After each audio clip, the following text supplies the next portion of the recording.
तो शारीरिक व्याधियां, इनके प्रकोप और प्रशमन में कह रहे हैं कारण क्या है, तो चार चीजें हैं ये, चतुर्विध वर्ग जिसको कहा गया। क्या है चार चीजें? स्थावर, जांगम, पार्थिव और कालकृत। कि मतलब ये कारण जो है कैसे बनते हैं, तो ऐसा समझ लो। तो कुछ स्थावर है, कुछ जांगम है, कुछ पार्थिव है, कुछ कालकृत, समय की वजह से कंडीशन ऐसी बनती है कि आप बीमार हो जाते हो। तो याद रखोगे। मानस व्याधि की चिकित्सा क्या होती है? तो सुश्रुत ने कहा शब्द आदिर ईस्ट वर्ग। श्लोक नंबर 46 लास्ट में अवेलेबल। शब्द आदिर ईस्ट वर्ग, जो आपको प्रिय है उस तरह के शब्द आदि वो सुनाया जाए मानसिक रोगों की चिकित्सा में। चरक ने कहा मानसो ज्ञान विज्ञान धैर्य स्मृति समाधि भी। कि मानस रोगों में ज्ञान विज्ञान धैर्य स्मृति समाधि ये सारी चिकित्साएं, मतलब मेमोरी उसकी चली गई है, कुछ याद नहीं रहा, उसको याद दिलाओ, चीजों का सही से ज्ञान कराओ, है ना? समाधि में रहना ये भी एक तरीका है। फिर एक और श्लोक देख पा रहे हो, ये भी चरक का ही है। मानसो प्रतिभैषज्यम त्रिवर्ग से अन्वेक्षण। कि त्रिवर्ग का ज्ञान कराओ। तो धर्म अर्थ काम ये जो होते हैं उनको त्रिवर्ग कहते हैं। मोक्ष जोड़ दो तो वो हो जाता है चतुश्रेय। धर्म अर्थ काम मोक्ष। ठीक है। तो मानसो प्रतिभैषज्यम त्रिवर्ग से अन्वेक्षणम तद्विद सेवा विज्ञानम आत्मादि नाम च सर्वशः। तो मेनली पहले लाइन से याद रखो, मानसो प्रतिभैषज्यम त्रिवर्ग से अन्वेक्षणम। और ऊपर वाले श्लोक मानसो ज्ञान विज्ञान धैर्य स्मृति समाधि। नेक्स्ट देखेंगे। आचार्य वाग्भट, उनका श्लोक है धी धैर्य आत्मादि विज्ञानम मनोदोष औषधम परम। सबके मानसिक विकारों की चिकित्सा है धी धैर्य आत्मादि विज्ञानम। मैं इस तरह पहचानता हूँ कि वाग्भट देखो बाद के हैं। तो बाद वाले लोग जो है आजकल हम क्या हो रहे हैं, आधुनिक होते जा रहे हैं, तो हम साइंस के साथ रिलेट करते हैं। तो इसी तरह वाग्भट ने भी कहा कि भाई हम तो विज्ञान की बात करेंगे, उन्होंने ज्ञान शब्द हटा दिया। इस चरक के श्लोक में आप देखोगे ज्ञान विज्ञान दोनों शब्द आए हैं, यहाँ वाग्भट के श्लोक में सिर्फ विज्ञान आया है। ऐसे आइडेंटिफाई कर सकते हो। चतुष्टय क्या होते हैं? सिर्फ चतुष्टय वर्ड आया है किसके लिए? पुरुष, व्याधि, औषध और क्रियाकाल। तो कह रहे हैं कि ये चतुष्टय की मैंने व्याख्या कर दी है, ऐसा करके श्लोक आया लास्ट में, 47 नंबर श्लोक। तो ध्यान रखना कि चतुष्टय से क्या मतलब है सुश्रुत का। तो चार चीजें, पहला पुरुष जिसको व्याधियां होती हैं, फिर औषध जो डिफरेंट डिफरेंट काल में होती है, तो उनके क्रियाकाल बताए गए हैं, आगे चल के हम देखेंगे। तो पुरुष, व्याधि, औषध और क्रियाकाल, इनको चतुष्टय कहा गया। व्याधि ग्रहणात वात पित्त कफ शोणित सन्निपात वैषम्य निमित्ता। बस ये बहुत जरूरी बात है। नॉर्मली दोष तीन ही कंसिडर किए जाते हैं, वात पित्त और कफ, शारीरिक दोष। लेकिन आचार्य सुश्रुत ने पहली बार शोणित यानी रक्त को भी चतुर्थ दोष के रूप में स्वीकार किया। ठीक है। और आपको बताया मैंने, एक आचार्य ऐसे थे जिन्होंने 10 रक्त नानात्मक व्याधियों का उल्लेख कर दिया। नाम है शारंगधर। लिख लो शारंगधर। 10 रक्त नानात्मक व्याधियों का उल्लेख किया कि ऐसी 10 व्याधियां जो सिर्फ रक्त दोष की वजह से होती हैं। तो पहली बार सुश्रुत ने दोष माना और शारंगधर ने 10 रक्त नानात्मक व्याधियां बताई। सुश्रुत संहिता में 5 स्थान 120 अध्याय प्लस अगर उत्तर तंत्र जोड़ दे तो 66 अध्याय और जुड़ जाएंगे, 66। स्वयं हुआ प्रोक्तम इदम सनातनम पठेद भी या काशीपति प्रकाशिकम। तो चैप्टर के एंड में श्लोक लिखा हुआ है, कह रहे हैं कि ये काशीपति जो थे उनके द्वारा बताया हुआ ग्रंथ है। ब्रह्मदेव ने स्वयं कहा है, स्वयंभू, है ना, मतलब कि ये स्वयं मतलब ईश्वर ने कहा है हमने। और काशीपति से प्रकाशित है। इस आयुर्वेद शास्त्र को जो पढ़ेगा वह राजाओं द्वारा पूजित होकर इंद्रलोक को प्राप्त करेगा। ऐसा इन्होंने कुछ मतलब दिया हुआ है, देख लेना। आगे चलते हैं। नेक्स्ट है चैप्टर नंबर 2। चैप्टर का नाम शिष्योपनयनी अध्याय। तो यहाँ है कि आपको शुरुआत कैसे करनी है। तो आप लोग जब पढ़ रहे हो अभी, तो उसके लिए है कि शुरुआत कैसे करो। तो पहला तो कहा कि शिष्य अपने शिष्यों के गुण बता रहे हैं कि ब्राह्मण क्षत्रिय वैश्य या शूद्र भी, कि अगर वो क्लेश को सहन कर सकता है, ऐसा करके लिखा हुआ है, तो सभी लोग ज्ञान दे सकते हैं, लेकिन योग्य होने चाहिए। क्लेश सहने की सामर्थ्य, और क्लेश में सब आ जाते हैं, ये भी एक क्लेश ही है ना। ये भी सुबह सुबह की कहते हैं इल्लत ही है। सुबह सुबह उठ के 6 साढ़े 6 बजे पढ़ो, या रात के 12 2 बजे तक पढ़ना पड़ेगा, तो ये सब नहीं कर सकते अगर, अगर इनमें कष्ट है कि सुबह उठने में, रात को देर में सोने में, रोज पढ़ने में, तो नहीं है आपके लिए, वरना तो है सभी के लिए, है ना। चरक की बात करें, चरक ने ब्राह्मण, क्षत्रिय, वैश्य, शूद्र, उन्होंने भी सभी के लिए कहा है।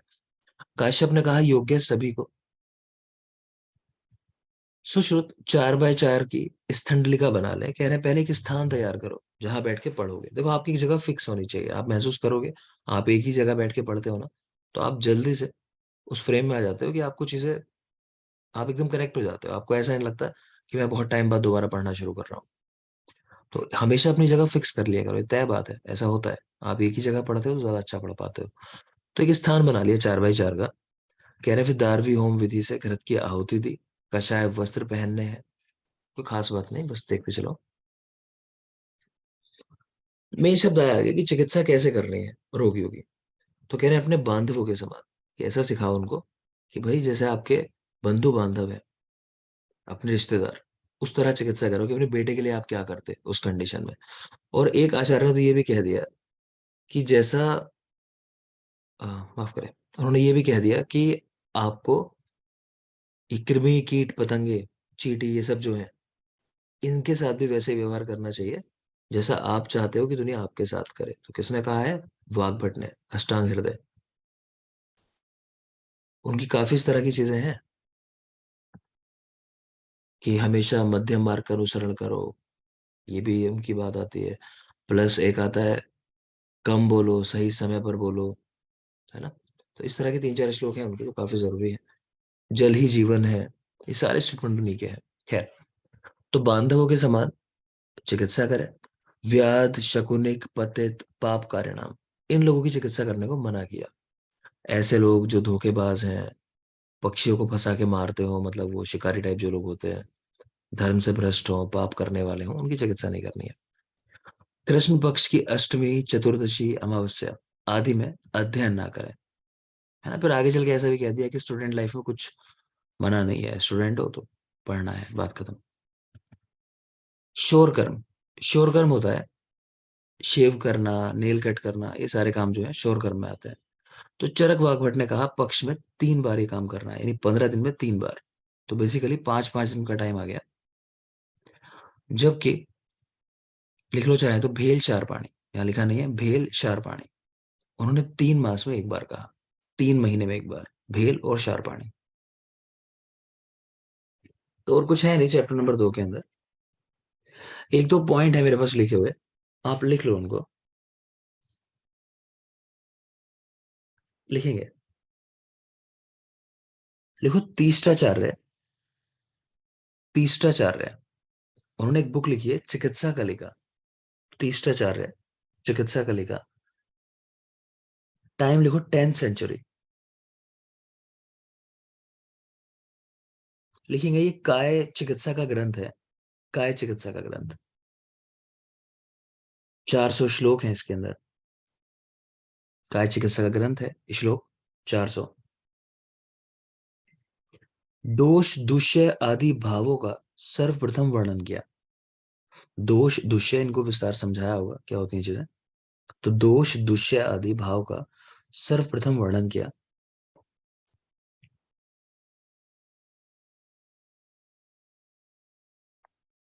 औषध द्रव्यों के 18 गुण बताए। नेक्स्ट लिखो औषध द्रव्य 18 गुण।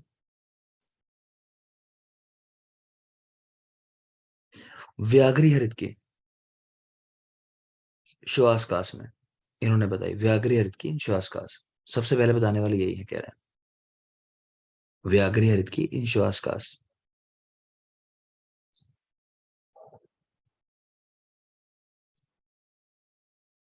एक और श्लोक मिलता है इस ग्रंथ के अंदर, आप बस लिख लो, पूछ ले कि ये किस ग्रंथ का श्लोक है, लिखो। व्यायाम, व्यायामाद तर्पणाद, व्यायामाद तर्पणाद प्रपतनात्, व्यायामाद तर्पणाद प्रपतनात्, डैश डैश करके आगे छोड़ दो, कि ऐसा करके एक श्लोक मिलता है, वो इसी ग्रंथ में है। आगे लिखो, लिखो चंद्रट। अगला नाम है चंद्रट। ये तीसराचार्य की बात कर ली। नेक्स्ट व्यक्ति है चंद्रट।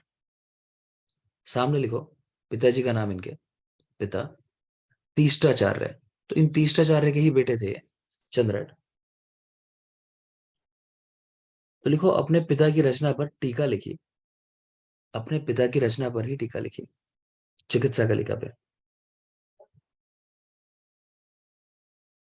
और इनकी कुछ रचनाएं लिख लो आप, इनकी कुछ रचनाओं के नाम है चंद्रट की।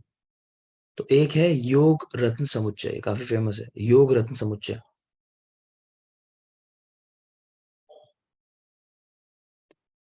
योग मुष्टि, योग मुष्टि, अगला है योग मुष्टि।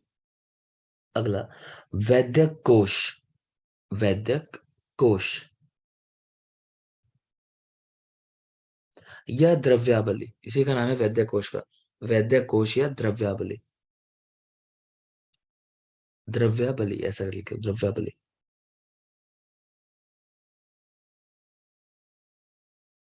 ठीक है ना, तो और कुछ नहीं है इसके अंदर। ठीक है, नेक्स्ट चलेंगे चैप्टर नंबर 3 पे। सर हाँ बोलिए। सर आपने शौर कर्म में पक्ष में एक और पॉइंट बताया था। भेल शारपाणी, भेल और शारपाणी, देखो 3 मास में एक बार।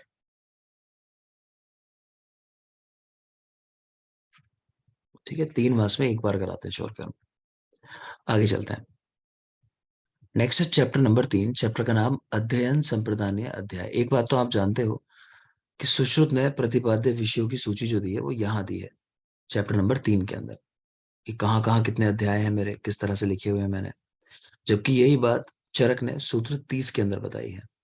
ठीक है, देखते हैं। तो कह रहे हैं सूत्र स्थान है 46 अध्याय है उसमें, फिर निदान है 16 अध्याय है, शारीर 10, चिकित्सा में 40, कल्प स्थान 8 और उत्तर तंत्र 66, 66। तो इसको तो याद कर लेंगे।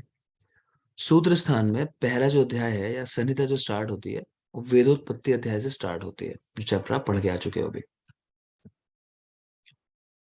अब यहाँ सारे चैप्टर्स के नाम वगैरह लिखे हुए हैं, हम सुश्रुत के चैप्टर याद नहीं करते। चरक सूत्र आपको पूरा याद करना होता है, चैप्टर के नाम क्या क्या है। चरक चिकित्सा आपको पूरा याद करना होता है, फिर भी अगर थोड़ी हिम्मत बच जाए तो उसके बाद शारीर स्थान और विमान स्थान चरक के इतने जरूर याद करने होते हैं आपको। खैर, यहाँ देखोगे पहला चैप्टर है वेदोत्पत्ति, इसको जरूर याद करोगे, पहला अध्याय कौन सा है। इसी तरह वाग्भट का भी पहला अध्याय जरूरी होता है, इसी तरह चरक का भी पहला अध्याय जरूरी है। तो सबके पहले पहले अध्याय आप याद रखोगे। तो वेदोत्पत्ति, यहाँ कह रहे हैं कि सूत्र 37 और चिकित्सा 25 मिश्रक चिकित्सा अध्याय है। मतलब सूत्र स्थान में भी है इस नाम से एक अध्याय, और चिकित्सा स्थान में भी है। आगे जब आप चैप्टर पढ़ोगे तो आपको वहां पे अलग नंबर दिखाई देगा, आप शायद 38 नंबर वहां दिखता है।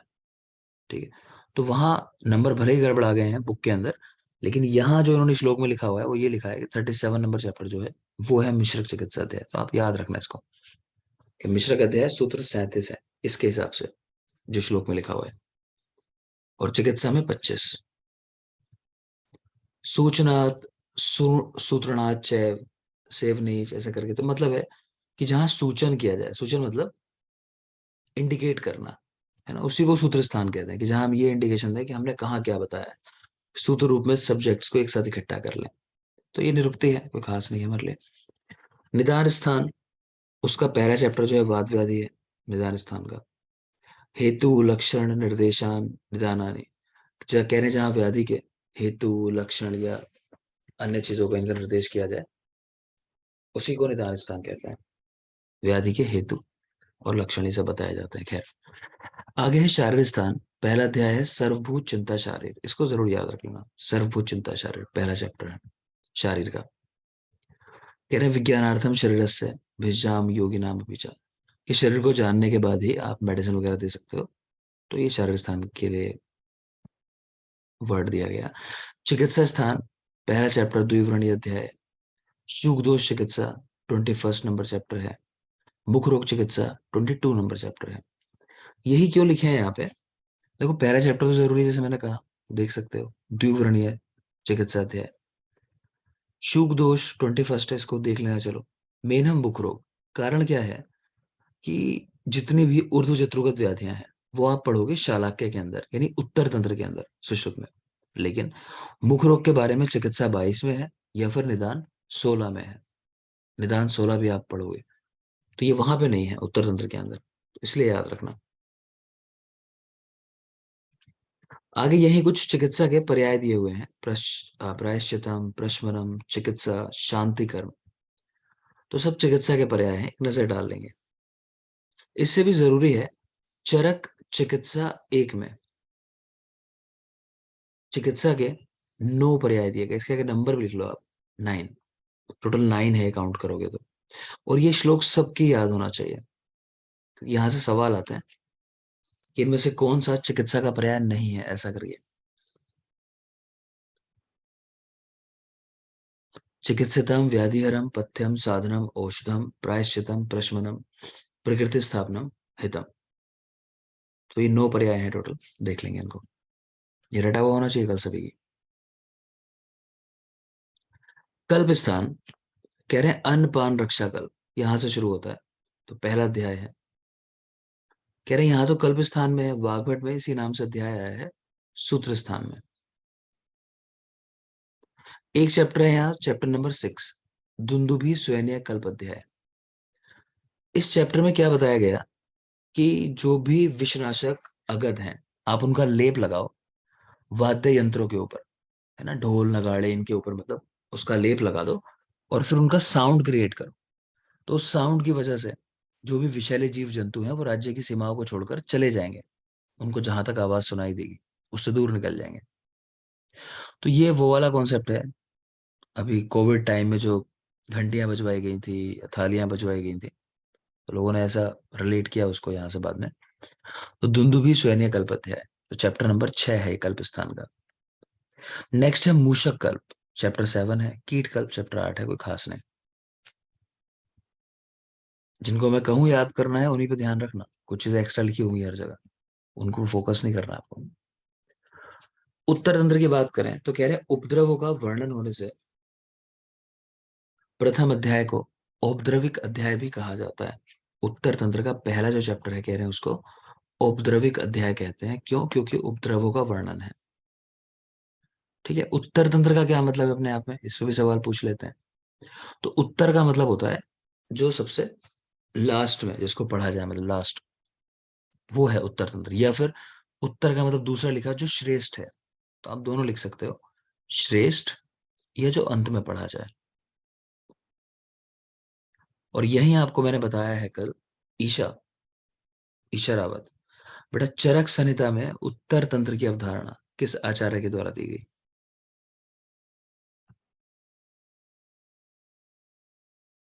सोनिका। शिवदास सेन। शिवदास सेन। ठीक है, जो बता रहा हूं याद चाहिए सारी चीजें, बार बार कह रहा हूं मैं। आगे देखोगे, कह रहे हैं उत्तर तंत्र के 1 से 19 नंबर चैप्टर जो हैं वहां नेत्र रोगों का उल्लेख है। आपको याद होना चाहिए जितना यहाँ लिखा हुआ है अभी भी, ये जरूरी है। चाणक्य से पढ़ाऊंगा तो पहले ये चीजें सुनूंगा मैं आपसे। तो 1 से 19 में नेत्र रोगों का उल्लेख है। 20 और 21 कर्ण रोग, 22, 23 और 24 नासा रोग, 25, 26 शिरोरोग।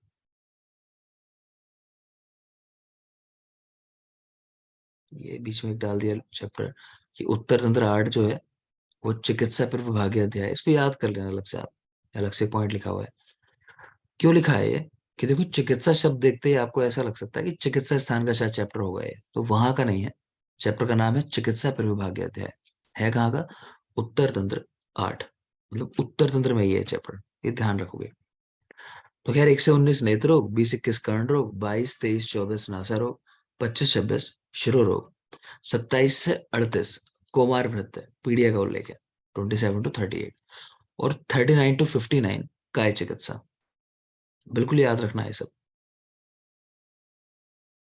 आगे देखिए, 3 चैप्टर है ये, चैप्टर नंबर 60, 61 और 62।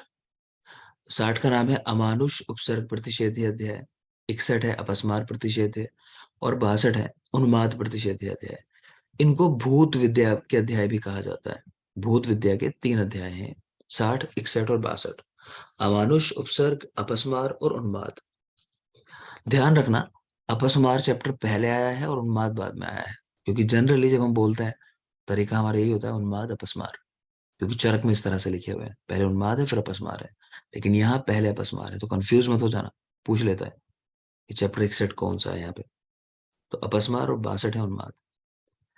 इसी तरह जैसे भूत विद्या के अध्याय देखे, अगले जो 4 अध्याय हैं, 63, 64, 65, 66, उनको भूषण भूत अध्याय बोला गया, भूषण भूत। तो 63 है रस भेद विकल्प, 64 स्वस्थ व्रत, 65 तंत्र युक्ति, और 66 दोष भेद विकल्प। तो एक मूवी आई थी RSTDM, है ना, रहना तेरे दिल में, तो उसी पे हम याद रखते हैं RSTD, उसी के जैसा शब्द है। या फिर छोड़ो, उसको भी नहीं करना चाहते आप, सिंपल कर लो।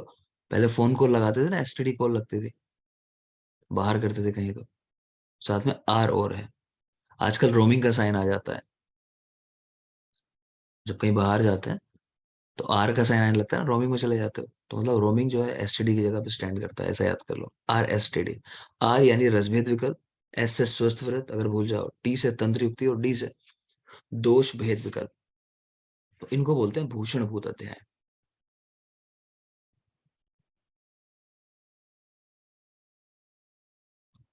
यहाँ काफी सारे श्लोक लिखे हुए हैं। पहले हम इनको रटा करते थे क्योंकि रेफरेंस पूछे जाते थे, आजकल पूछे नहीं जाते। आप बस इतना ध्यान रखोगे कि ये सुश्रुत के श्लोक हैं, और इन श्लोकों का मतलब क्या है। सारे श्लोकों में बार बार घुमा के एक ही बात की गई कि जब आप अध्ययन कर लेते हो अच्छे से और प्रत्यक्ष ज्ञान कर लेते हो, यानी चीजों को पढ़ भी लिया और उनका प्रत्यक्ष ज्ञान भी कर लिया, उसके बाद आप राजा के योग्य चिकित्सक बन जाते हो, आप उत्तम चिकित्सक बन जाते हो। आप कभी भी कर्म करते समय, चिकित्सा करते समय मोहित नहीं होते हो। तो देख लेते हैं एक दो श्लोक क्या कह रहे हैं।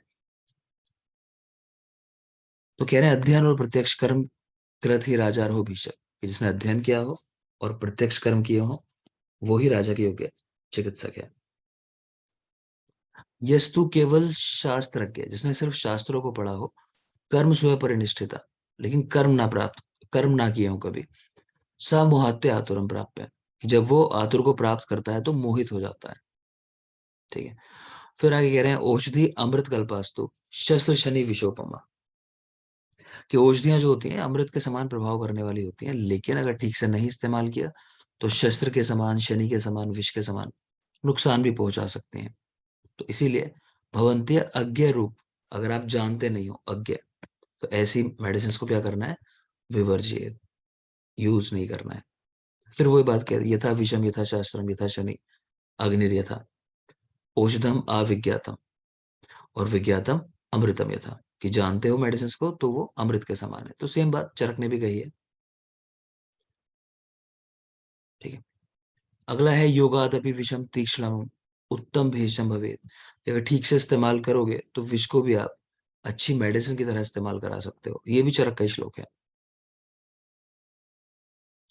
तो देख लेना। ये वाले श्लोक जो है चरक के जरूरी हैं, जो पूछे जाते हैं कि मेडिसिन जो है वो अमृत की तरह है। ठीक है, ये वाली बात चरक की लगाना आंसर कभी पूछा जाए तो इनका पूछता है। और ये वाला कि आपने सिर्फ पढ़ लिया काफी नहीं है, आपको प्रत्यक्ष कर्म भी करना है, ये वाले श्लोक सुश्रुत के हैं। इतना ध्यान रखो कि किस चैप्टर में क्या, आप कोई नहीं पूछता आपसे। नेक्स्ट है कुवैद्य का कारण, कि राज्य में जो झोला छाप चिकित्सक इकट्ठा हो जाते हैं उसका कारण क्या है, तो नृप दोष, राजा के दोष की वजह से, कि राजा जो है कंट्रोल नहीं कर पा रहा चीजों को। फिर दोबारा वही श्लोक है, यस्तु उभयज्ञो मतिमान स समर्थो अर्थ साधने, कि जो उभयज्ञ है, दोनों चीजों को जानता है, पढ़ा भी है और अभ्यास भी किया है, तो वो होता है समर्थो अर्थ साधने, वो ही अपने काम पूरे करने में समर्थ होगा चिकित्सक। कि आप ठीक करना चाहते हो रोगी को तभी कर पाओगे जब दोनों चीजें पढ़ी है आपने। तो कंपैरिजन किया, जैसे दो चक्र होते हैं, दो पहिए होते हैं सवारी के, एक पहिया ना हो तो सवारी चलेगी नहीं, है ना। या तो आप जोकर हो तब तो चला लोगे, जोकर कुछ नहीं करता है, जोकर पे बस हंसते हैं लोग, है ना। तो जोकर नहीं बनना, कह रहे हैं दोनों पक्षों को जानना है। अध्ययन विधि, पढ़ना कैसे, आप लोग कहते हो भूल जाते हैं सर क्या करें, तो आगे बढ़ाऊंगा। स्मृति बढ़ाने के 8 कारण होते हैं, तो एक तो उन 8 पे अच्छे से काम कर लेना। दूसरा, यहाँ पे बताया गया है कि पढ़ने का भी एक तरीका है, ऐसा नहीं कि बस रोज किसी भी तरीके से पढ़ना शुरू कर दिया। कह रहे हैं पदम पादम श्लोकम व ते च पद पाद श्लोका भूया क्रमेण अनुसंधया, कह रहे हैं जैसे जैसे आपने पद पढ़े हो, जैसे जैसे आपने श्लोक पढ़े हो, उसी क्रम में पढ़ो बार बार। आपकी मेमोरी जनरेट होती है इससे भी, कि हाँ ये चीज मैंने उस पेज पे देखी, आपको कई बार ध्यान आता होगा, अगर पक्का मुझे याद आ रहा है, ये कहीं बुक के मिडिल में लिखा हुआ है, राइट हैंड पे लिखा हुआ है, ऊपर की तरफ लिखा हुआ है, ऐसी याद आ जाती हैं चीजें। ठीक है, तो जहां से पढ़ रहे हो, जैसे पढ़ रहे हो, कह रहे हैं एक बार पढ़ना है। ये नहीं 10 जगह के नोट्स इकट्ठा कर लिए, सर हमारे पास वहां के नोट्स भी है, वहां के नोट्स भी है, हम कभी आपके देख लेते हैं, कभी उनके, किसी के भी याद नहीं होंगे। एक देखो। ठीक है। दूसरा, क्रमशः पढ़ो, जिस क्रम में पहले पढ़ा है उसी क्रम को फॉलो करना है, अपना क्रम नहीं तोड़ना है पढ़ने का। ठीक है, एक जगह बना लो, शुरू में बता दिया, 4x4 की एक स्थान बना दिया उन्होंने, कि वहीं बैठ के पढ़ना है। तो स्थान फिक्स होगा और कैमरा ऑन होगा, ये नहीं कि स्थान फिक्स नहीं है कैमरा ऑफ है। कल से रिमूव कर दूंगा मैं, आज फिर मैंने देखा कई लोग का ऑफ है कैमरा अभी भी, ये नहीं चलेगा बिल्कुल भी, ये तय है बात। आगे देखोगे, शुचि गुरुपरा दक्ष तंद्रा निद्रा विवर्जिता पठन एतेन विधिना शिष्य शास्त्रांतम आपनुयात। कह रहे हैं कौन स्टूडेंट, अब देख लो ध्यान से, मेरी बात क्यों माननी है आपको, ये भी बता दिया कि शिष्य के गुण क्या होने चाहिए, पढ़ने वाले स्टूडेंट के गुण क्या होने चाहिए। तो शुचि, पवित्र हो, है ना, तो सुबह सुबह आंखें चेहरा अच्छे से धुल लेना है कि नींद ना आए बाद में, आंखें साफ हो तो पढ़ने में मन भी लगेगा। फिर एक गुरु पर हो, गुरु ने जो कह दिया उसकी बात मान ली, बस कोई तर्क वितर्क नहीं, कहा है ऐसे करना है तो ऐसे ही करना है। दक्ष हो अपने काम में, दक्ष हो जाओगे जब पढ़ोगे अच्छे से। तंद्रा और निद्रा से वर्जित हो, नींद नहीं आ रही हो, ये जरम्बा नहीं खींचोगे बैठ के, कैमरा ऑफ किया और जम्भाई पे जम्भाई चल रही है, लेट गए दीवार के सहारे टिके हुए हो।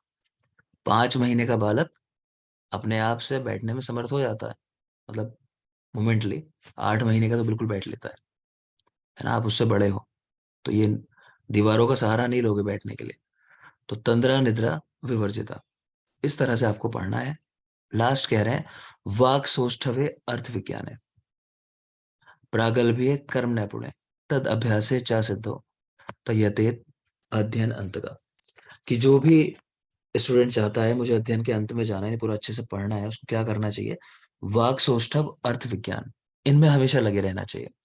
कि एक तो बोलने की प्रैक्टिस अच्छे से करनी है हमेशा, मतलब है जो श्लोक है कहने का मतलब, इनको अच्छे से पढ़ो, और वैसे भी लाइफ में बोलना आजकल तो आना ही चाहिए, जो बोलना नहीं जानता ठीक से तो समस्या है आगे के जीवन में। अर्थ विज्ञान, आप चीजों को ठीक तरह से जान चुके हो, ये भी जरूरी है, जानना चाहिए, तो इनमें हमेशा लगा रहे। प्लस अपने जो कर्म है उनमें निपुणता हासिल करे, बार बार करें उनको, अभ्यास करें उनका। ठीक है, तो ये सब चीजें हैं जो आपको करनी है।